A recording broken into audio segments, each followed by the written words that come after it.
Here's a quick history lesson. I don't know if you know who this guy is. This guy right here. That was Alexander Stephens.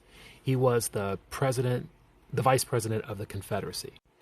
He said that the Confederacy was built on the great idea that the white race was the most superior race and that black people's natural condition was being slaves. This flag was the original flag of the Confederacy. It was flown during the Confederacy. It had a number of iterations, including an all-white flag with the stars and bars in the top. But this one is the original flag.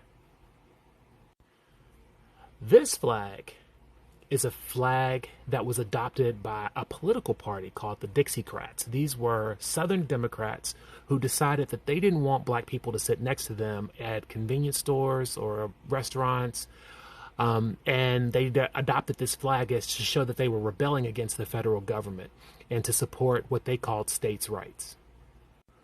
One of the people that we don't talk about in American history enough is probably the greatest American terrorist, who happened to be a homegrown terrorist. He was responsible for the deaths of 600,000 American citizens, and we build statues to him to this day.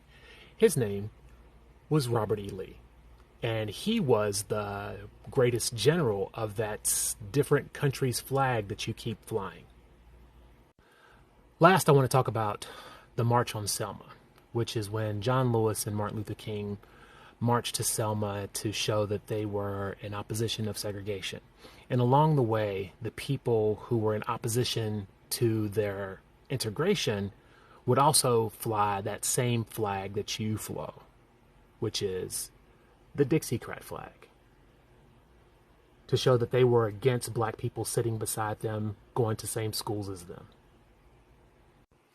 It's my sincere hope that the education that you talked about getting also included those things.